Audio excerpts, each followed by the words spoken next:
نحمدہ ونصلی ونسلم علی رسولہ الکریم اما بعد فاعوذ باللہ من الشیطان الرجیم بسم اللہ الرحمن الرحیم واسماعیل وادریس وذی الکفل کل من الصابرین۔ پارہ نمبر 17 سورۃ الانبیاء، رکوع نمبر 6، آیت نمبر 85-86۔ مذکورہ آیتوں میں 3 انبیاء علیہم السلام کا تذکرہ ہے: سیدنا اسماعیل علیہ السلام، سیدنا ادریس علیہ السلام اور حضرت ذوالکفل علیہ السلام۔ فرمایا اسماعیل، اور اسماعیل علیہ السلام، ادریس، اور ادریس علیہ السلام، ذوالکفل، اور حضرت ذوالکفل علیہ السلام، کل من الصابرین، یہ سب صبر کرنے والوں میں سے تھے۔ وَأَدْخَلْنَاهُمْ، اور داخل کیا ہم نے ان کو فی رحمتنا، اپنی رحمت میں، انہم من الصالحین، بے شک وہ بڑے صالحین بندے تھے۔ سیدنا اسماعیل علیہ السلام، جس کا لقب ذبیح اللہ ہے، اور اس کی کل عمر 130 سال تھی۔ جب سیدنا ابراہیم علیہ السلام کی وفات ہوئی تو اس وقت سیدنا اسماعیل علیہ السلام کی عمر 79 سال تھی، اور انشاءاللہ جس کی تفصیلات سورہ صافات میں پڑھیں گے۔ سیدنا ادریس علیہ السلام، تفسیری ابن کثیر کی ایک روایت کے مطابق، ایک قول کے مطابق، سیدنا آدم علیہ السلام کا صاحبزادہ ہے اور نوح علیہ السلام کا دادا ہے۔ حضرت ادریس علیہ السلام کی ولادت بسعادت سیدنا آدم علیہ السلام کی وفات سے 100 برس پہلے ہوئی۔ وفات سے 2 سال پہلے سیدنا ادریس علیہ السلام کو نبوت ملی، اور نبوت سے سرفراز فرمایا اللہ رب العالمین نے۔ نبوت کے 150 سال بعد پھر بقید حیات رہے۔ اس ترتیب سے سیدنا ادریس علیہ السلام کی مجموعی عمر 450 سال بنتی ہے، اور تفسیر ساوی لکھتی ہے کہ سیدنا ادریس علیہ السلام اور سیدنا نوح علیہ السلام کے درمیان 1000 سال کا فاصلہ ہے۔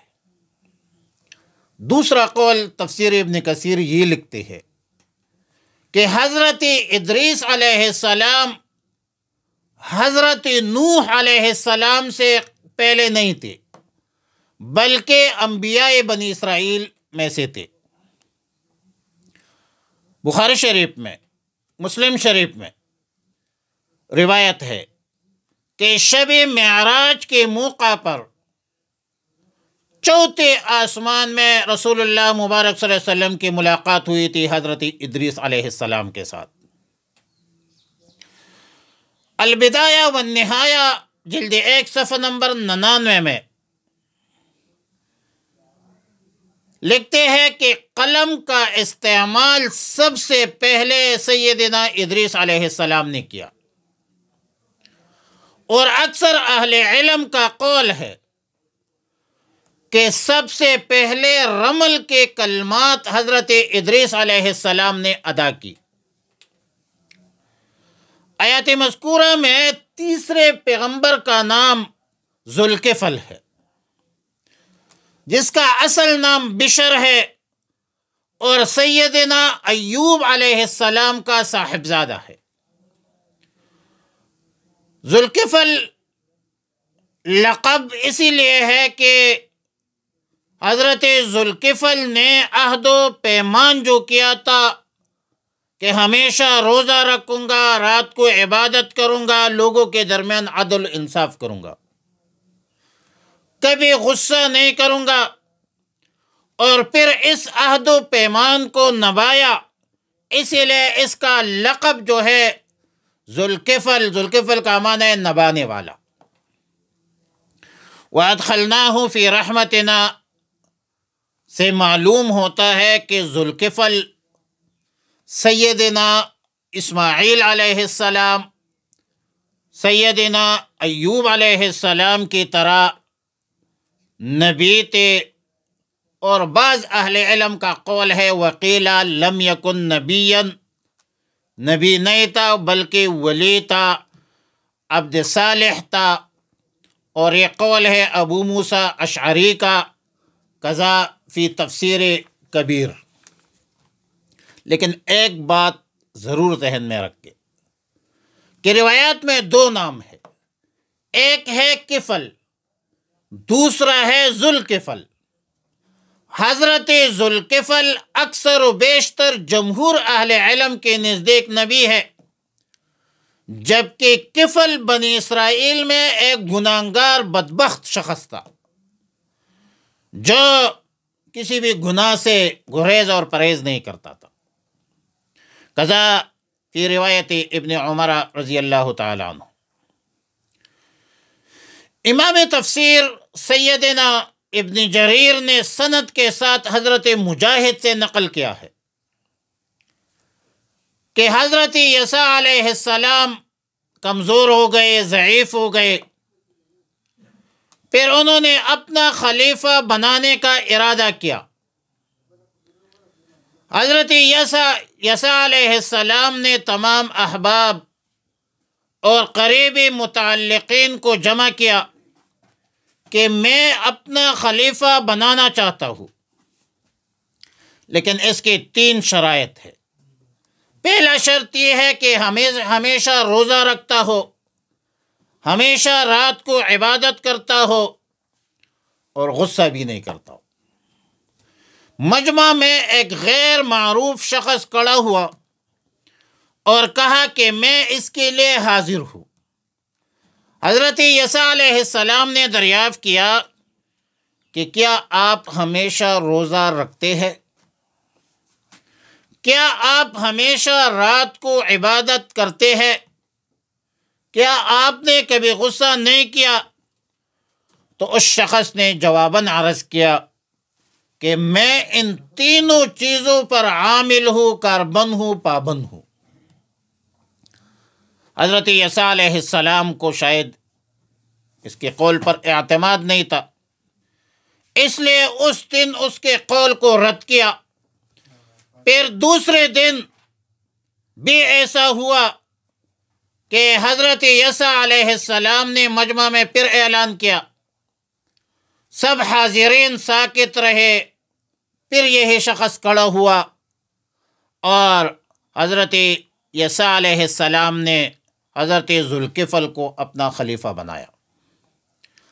لیکن شیطان نے جب دیکھا کہ ذوالکفل اس خلافت میں، نیابت میں کامیاب ہو گئے ہیں اور کامیاب ہو رہی ہے، تو شیطان نے اپنے اعوان انصار کو کہا کہ اس شخص پر اثر ڈالو۔ لیکن شیطان کے اعوان انصار اور مددگاروں نے عذر پیش کیا، معذرت کی کہ یہ ہمارے قابو میں نہیں ہے۔ ابلیس نے کہا کہ میں خود اس کو قابو کروں گا اور اس کو مجھ پر چھوڑوں۔ حضرت ذوالکفل دوپہر کو قیلولہ کرتے تھے، دوپہر کو آرام کرتے تھے، اور شیطان بدبخت دوپہر کے عین آرام کے وقت دستک دے کر آیا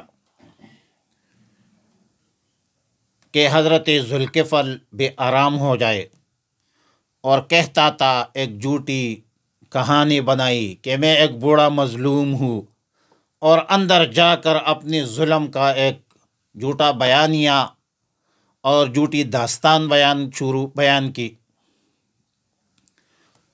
یہاں تک کہ قیلولہ کا وقت ختم ہوا۔ حضرت ذوالکفل نے فرمایا کہ میں باہر آ جاؤ، تو میرے پاس آ جاؤ، میں تمہارا حق تمہیں دلوا دوں گا۔ حضرت ذوالکفل نے طویل انتظار کیا، لیکن انسانی شکل میں یہ ابلیسی لعین غائب رہا۔ پھر دوسرے دن عین آرام کے وقت، قیلولہ کے وقت دوبارہ آیا اور حضرت ذوالکفل کو بے آرام کر دیا۔ پھر تیسرے دن جب آیا تو حضرت ذوالکفل پر نیند کا غلبہ تھا، لوگوں نے منع کیا، تو یہ شیطان بدبخت ایک روشندان میں داخل ہوا، اندر جا کر ذوالکفل کو نیند سے بیدار کیا، اور ذوالکفل نے کہا کہ دروازہ تو بند تھا، تو کیسے داخل ہوا؟ ذوالکفل نے پہچان لیا کہ یہ ابلیس ہے، یہ ابلیس لعین اللہ کا دشمن ہے۔ اور ابلیس نے بھی اقرار کیا کہ میں تمہیں غصہ دلانا چاہتا تھا، لیکن میرے ہر تدبیر ناکام ہوئی، اور میں چاہتا تھا کہ حضرت عیسیٰ علیہ السلام کے سامنے آپ کا اقرار اور آپ کا جو قول ہے وہ جھوٹا ثابت ہو جائے، لیکن میں نامراد رہا، ناکام رہا، اور اس وجہ سے حضرت ذوالکفل کو خطاب مل گیا ذوالکفل کا نبانے والا۔ خلاصہ کلام یہ ہے کہ حضرت ذوالکفل حضرت عیسیٰ علیہ السلام کا خلیفہ تھا۔ اعمال صالحہ اور محبوب اعمال کی وجہ سے انبیاء علیہ السلام کے زمرہ میں ذکر فرمایا قرآن کریم میں، اور تینوں اہم شخصیات کے بارے میں اللہ تعالیٰ نے فرمایا کل من الصابرین، سب صبر کرنے والے تھے، وادخلناہم فی رحمتنا، اور لے لیا ہم نے سب کو اپنے رحمت میں، انہم من الصالحین، اور یہ نیک لوگوں میں سے تھے۔ بہرحال حضرت ذوالکفل سیدنا عیسیٰ علیہ السلام کا خلیفہ تھا، اور واللہ عالم اللہ تعالیٰ نے منصب نبوت بھی عطا فرمایا ہو، قرآن کریم میں اس کا ذکر ہے۔ ہمارے لیے قصص بطور عبر جو کہتے ہیں، امت کے لیے تعلیم ہے، امت کے لیے اعمال صالحہ کی بنیاد پر عبرت ہے، موعظت ہے کہ غصہ نہیں کرنا چاہیے۔ ذوالکفل کے جو عمل تھا وہ یہ تھا کہ وہ غصہ نہیں کرتے تھے، روزوں کا اہتمام کرے اور عدل و انصاف قائم کرے، اور یہ تینوں باتیں شریعت مطہرہ، شریعت محمد عربی صلی اللہ علیہ وسلم میں اس کی بہت زیادہ اہمیت ہے، اور اس پر پابند اور کاربند رہنا چاہیے۔ اللہ سے دعا ہے کہ ہمیں نیک اعمال کی توفیق عطا فرمائے۔